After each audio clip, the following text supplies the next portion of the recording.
Hello everyone, welcome to my channel. Please subscribe and keep watching more details. Todd and Julie Chrisley share heartbreak over Nick Kerdiles' death. Hearts of Chrisley Knows Best fans have hung heavy for Todd and Julie Chrisley, as they were especially close to Nick Kerdiles and would learn of his tragic death from behind bars. Despite being behind bars, fans wondered if the couple would issue a statement of some sort on Nick's heartbreaking passing. Speaking through their attorney, Jay Sargent, Todd and Julie Chrisley have broken their silence on the passing of Nick Kerdiles. What did the couple have to say? Keep reading for the details. Todd and Julie Chrisley share heartbreak over Nick Kerdiles' death. Speaking to Radar Online, Jay Sargent confirms what Chrisley Knows Best fans suspected. Todd and his wife Julie Chrisley are absolutely gutted after learning Nick has passed away. The couple admits they will deeply miss Nick, even though he was no longer in a relationship with their daughter Savannah. On his podcast, Todd Chrisley once jokingly admitted that he considered Nick Kerdiles to be one of his children, and his daughter Savannah would just have to deal with the fact that Nick was invited to holiday meals. Todd admitted it might get awkward when Savannah found someone else to be with, but his relationship with Nick didn't end just because Savannah's relationship did. Through their lawyer, Todd and Julie tell Radar Online that life is so unfair as they say goodbye to Nick Kerdiles.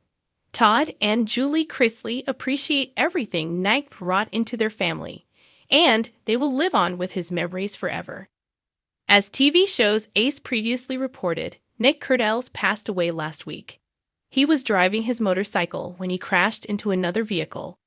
Per the Davidson County Medical Examiner's Office, his autopsy has concluded, and they released his body to the family. His official cause of death has not been released as the medical examiner awaits toxicology results.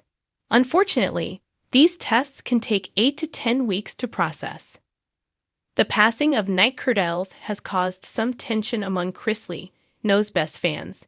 Nick Kerdiles' sister reportedly became cross with everyone linking his death to the reality TV family. On social media, the hashtag HISNAMEWSNIC trended as many were upset by those referring to him as Savannah Chrisley's ex-fiance.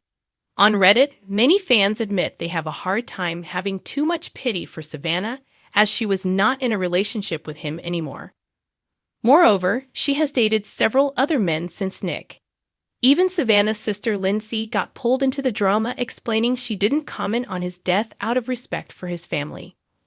Lindsay argued the family didn't want his name so connected to the Chrisleys, and she was trying to respect that. From their lavish Southern lifestyle to the humbling lessons of prison life, Todd and Julie Chrisley had weathered storms both public and personal. But nothing could have prepared them for the crushing blow that came on a quiet September morning, the death of Nick Kerdiles. Nick wasn't just Savannah's ex-fiancé, he was family. He was the charming, all-American former hockey player who had won over their hearts with sincerity, kindness, and a deep love for Savannah. His presence, long after their romantic split, lingered in the Chrisley household like a comforting echo. Now that echo had gone silent. In a statement released through Savannah's podcast and later from their prison representatives, Todd and Julie poured their grief into the open. There are no words strong enough to capture the heartbreak our family feels, the statement read.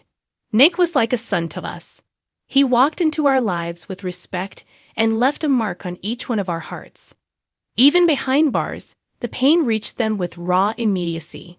Todd learned of Nick's motorcycle accident from his prison counselor.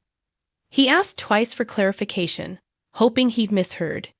Julie collapsed into tears the moment the news reached the women's facility where she was serving her sentence. The prison walls, so often symbols of punishment, became the confines who had maintained a complicated but affectionate connection with Nick. The days following his death were full of what-ifs and I wish I hads. She had spoken to Nick just a week prior. They'd laughed about Chloe's latest prank, talked about real estate, and even gently teased the idea of one day grabbing coffee again. Now, there would be no coffee. Savannah visited her parents the next week, making the long, emotionally draining trips to both facilities. She told her father everything: how she cried in her car until sunrise, how Chloe had asked why Uncle Nick wasn't answering FaceTime, and how the silence in her Nashville condo had become deafening. Todd, ever the protector, did his best to stay strong for her. But for once, there were no witty quips, no advice polished in Southern charm. Only tears. "I should have told him more," Todd whispered. "How proud I was of the man he was becoming, how I still prayed for him, every night like he was ours." Julie, known for her nurturing warmth, had her own memories replaying like a loop. Nick had spent countless holidays at the Chrisley home. She remembered the way he'd sit with Nanny Faye, talking about his grandmother back in California. She remembered how he'd dance with Grayson in the living room, unashamed, even when being recorded for Chrisley Knows Best. "I'd always knew Nick was carrying something," Julie said during her supervised phone call with Savannah. There was a sadness in his eyes sometimes, even when he smiled. Nick had been open in recent years about his struggles with mental health.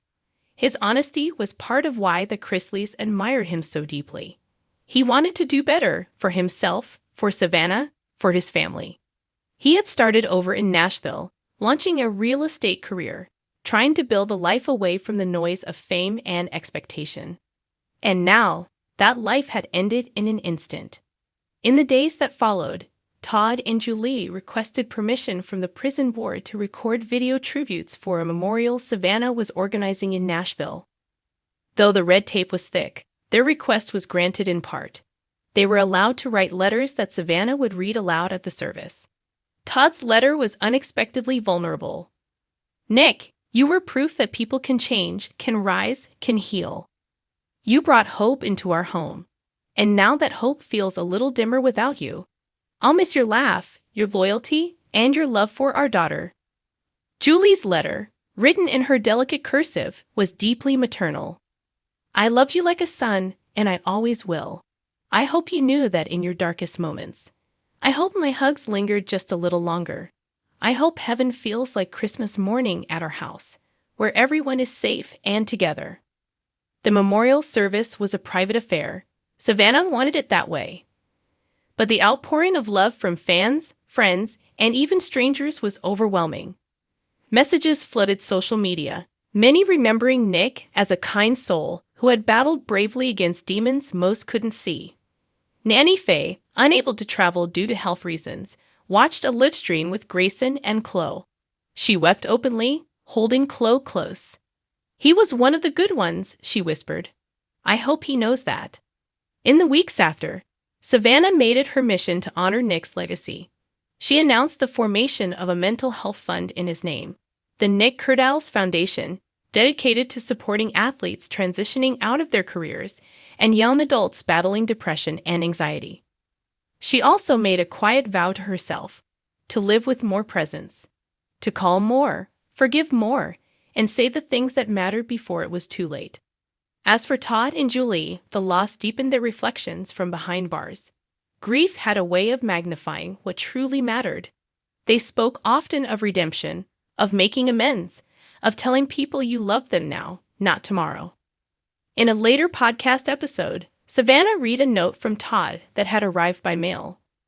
"If I could turn back time, I'd have sat Nick down at the kitchen table one more time. I'd have told him that life is messy, but it's still worth it. That you don't have to be perfect to be loved. And that in this family, once you're in, you're always in." Nick Kerdiles was more than Savannah's ex-fiancé. He was a son, a brother, a friend, and a reminder of life's fragile beauty. The Chrisleys, despite their pain and distance, clung tightly to that truth.